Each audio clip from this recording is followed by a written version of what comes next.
신명기 11장 8절과 12절 두 절을 보시겠습니다. 그러므로 너희는 내가 오늘 너희에게 명하는 모든 명령을 지키라. 그리하면 너희가 강성할 것이요 너희가 건너가 차지할 땅에 들어가서 그것을 차지할 것이며 12절 네 하나님 여호와께서 돌봐주시는 땅이라. 연초부터 연말까지 네 하나님 여호와의 눈이 항상 그 위에 있느니라. 아멘. 신명기는 하나님이 언약하신 가나안 땅을 목전에 두고 광야 40년을 지나온 이스라엘에게 주신 그 하나님의 명령과 언약에 관해서 다시 한 번 더 명심할 것을 교훈하는 내용입니다. 신명기에 네 하나님 여호와 이런 말씀이 300회 이상 나올 만큼 지나온 모든 이스라엘의 여정이 순전히 하나님의 은혜였음을 똑똑히 기억을 하고 그 땅에 들어갈 것을 명하신 것입니다. 우리가 성경에서 거듭 말을 하고 자주 사용하는 그런 말씀들은 그만큼 무게를 더해서 중심으로 보라고 하는 그런 뜻이 숨어져 있습니다. 이 신명기는 신약에서 100번 정도 이렇게 인용을 하고 있습니다. 모세는 하나님의 언약을 다시 한 번 더 제고하면서 이스라엘 백성들에게 긴 설교로 이렇게 가나안 땅을 들어가기 전에 하나님의 명령을 기억하고 하나님의 교훈을 꼭 기억해서 여호와 하나님께서 돌봐주시는 땅을 들어가도록 하라고 그렇게 유언하고 있습니다. 그래서 이 본문 12절에 보면 여호와께서 돌봐주시는 땅이라 이런 말씀이 나옵니다. 이 말을 제목으로 삼고 은혜를 나누고자 합니다. 첫째로 여호와께서 돌봐주시는 땅으로 들어갈 자들은 누구인가? 하나님의 언약을 믿는 자들이 그 땅에 들어갈 것입니다.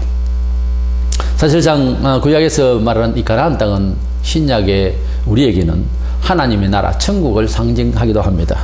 또는 삶의 여정을 생각할 때는 미래에 되어질 일들을 우리 하나님께서 가나안 땅, 안식의 땅, 축복의 땅, 믿음의 결과 그렇게 우리 삶의 철학에서 미래 비전에 대한 보장을 말할 때 우리가 가나안 땅을 생각할 수가 있습니다. 모세는 가나안 땅에 들어가기 전에 하나님께서 보내신다 약속은 받았지만 이스라엘의 12지파의 두령들을 다 불러서 40일 동안 그 땅을 탐지하도록 했습니다. 그 백성들은 어떠하며 또 지형은 어떻고 그리고 농사는 어떻고 그리고 그 진영들은 어디에 어떻게 배치되어 있는지 그런 것들을 잘 탐지하고 돌아올 것을 명했습니다. 근데 한 달 열흘 동안 두루 다 이제 탐색을 하고 돌아와서 보고를 받는데 10사람은 그 땅에 들어갈 수가 없다고 했고 여호수아와 갈렙 두 사람은 하나님 앞에서 믿음으로 이제 들어갈 수 있다. 그리고 적극 꿀이 흐르는 땅이더라. 이렇게 고백을 한 내용을 우리가 잘 알고 있습니다. 근데 하루 이틀도 아니고 12명이 가서 두루 탐지를 해왔을 때에 12사람이 가서 같이 보고 그런데 10사람의 말이 옳으냐 2사람이 옳으냐 할 때 합리적으로는 10사람의 말이 옳습니다. 현상적으로 또 우리가 우리 사람의 의지를 다해서 아무리 쳐다봐도 10사람의 말이 그 상황을 이해하는 데는 바르다 볼 수가 있습니다. 그런데 2사람의 말을 어떻게 백성들이 믿겠습니까? 그러나 여호수아와 갈렙도 똑같은 땅을 탐지하고 돌아와서 이렇게 말합니다. 신명기 16장 18절에 여호와께서 우리를 기뻐하시면 우리를 그 땅으로 인도하여 들이시고 그 땅을 우리에게 주시리라. 이는 과연 젖과 꿀이 흐르는 땅이라. 그렇게 말하고 있습니다. 하나님께서 아브라함 때부터 축복의 땅으로 보내마 하고 약속하신 그 땅 가나안 땅을 조상 대대로 그 언약을 다 들었었습니다. 그런데 막상 12를 보내서 그 땅을 탐지해 보니까 10사람의 말을 빌려서는 하나님께서 주시는 땅에는커녕 너무도 무섭고 그 땅에 가서 우리가 이기고 그 땅을 차지하고 살기에는 말도 안 되는 얘기다. 이렇게 생각을 하게 된 거죠. 그들은 사실상 그 땅에 들어가지 못하고 광야에서 죽었습니다.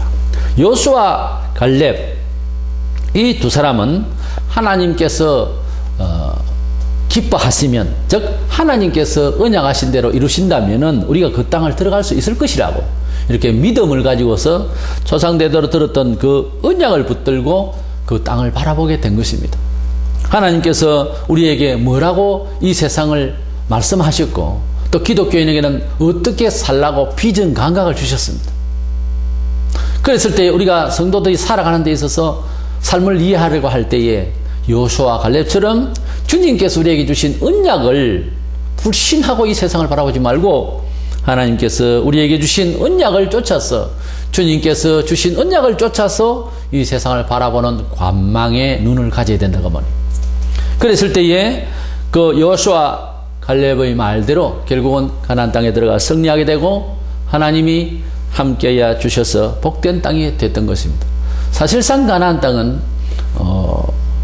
일부 적과 꿀이 흐르는 땅이라고 할 수 있는 그런 현상적으로는 그렇지만 사실은 전체적으로 보면 좀 척박한 땅입니다. 그럼에도 불구하고 하나님께서 함께 하시니까, 하나님께서 돌봐주시니까 축복의 땅이 되었다 그 말이에요. 그런데 여호수아, 갈렙이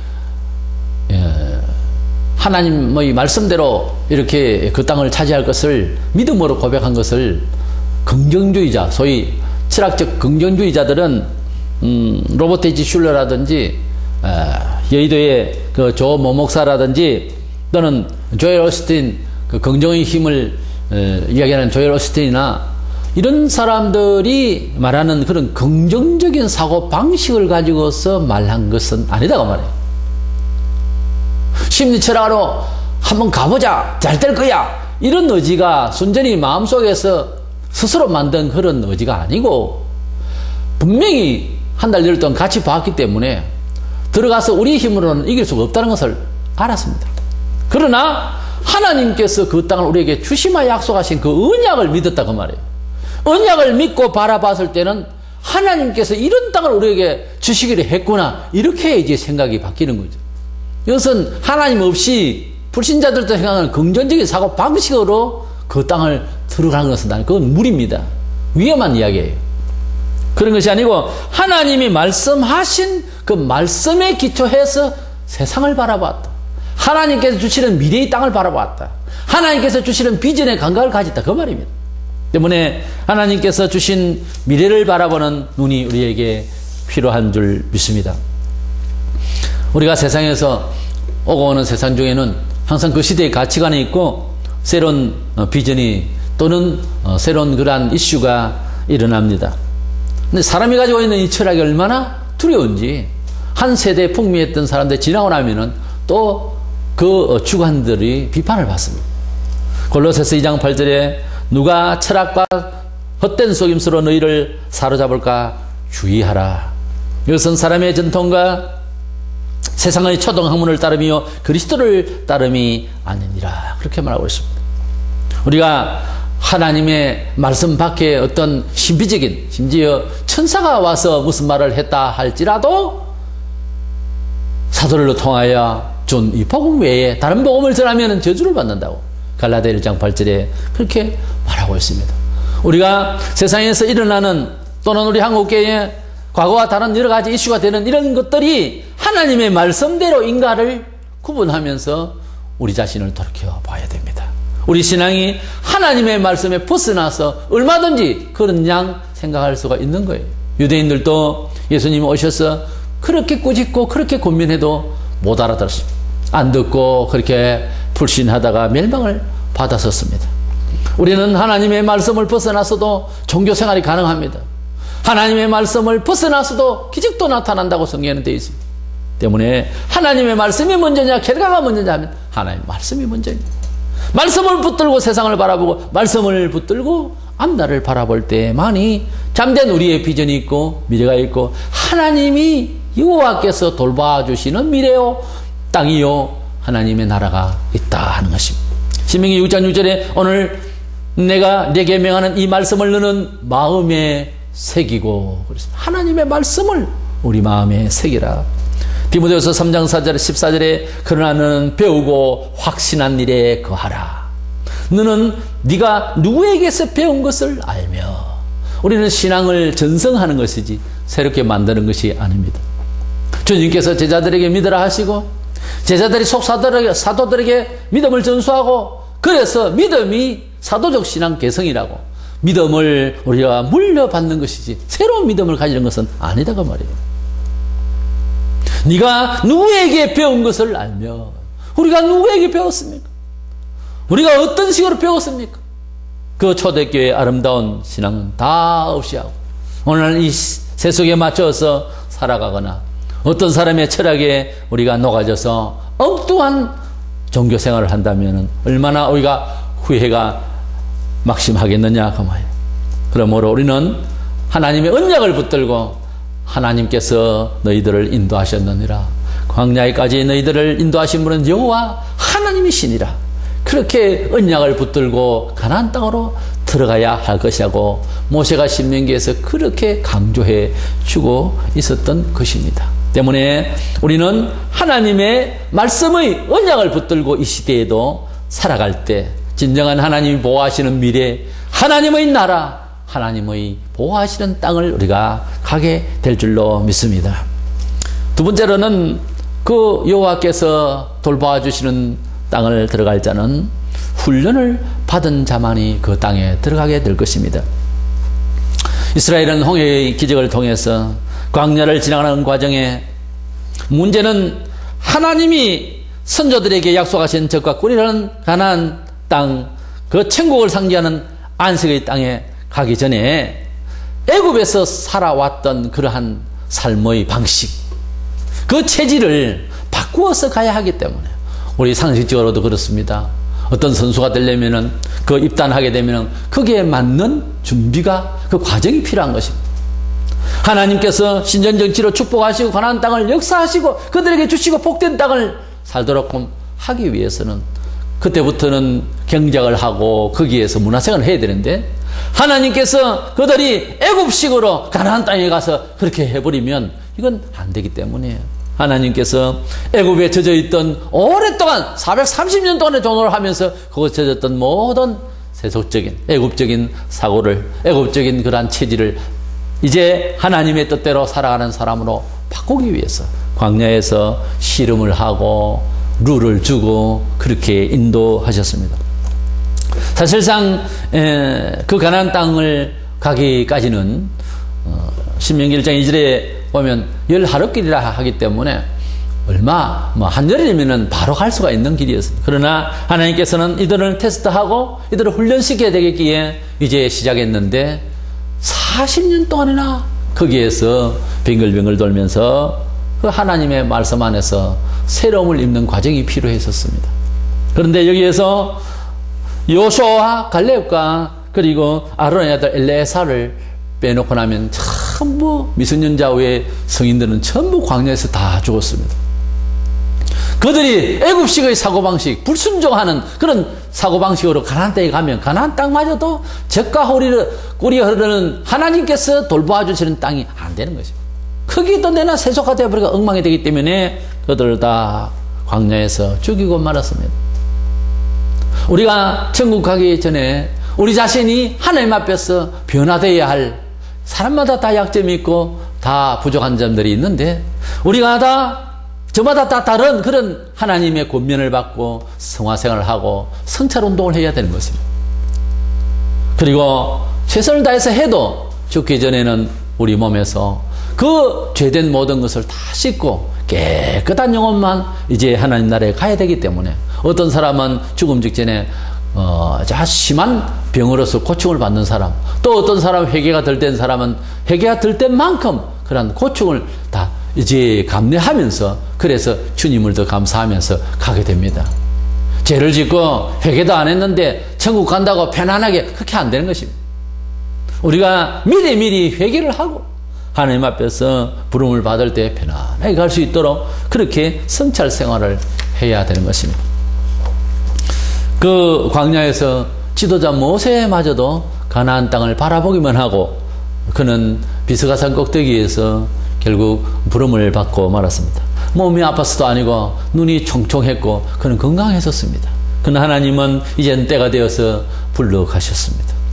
그가 왜 못 들어갔냐면 민수기 20장 8절 11절에 보면 광야에서 물이 없어서 백성들이 불평을 할 때에 하나님께 지시하시는 반석에 지팡이를 이렇게 지시만 하면 될 일을 거서 화를 내면서 땅땅 치면서 내가 물을 내랴. 뭘 자기가 물을 내요?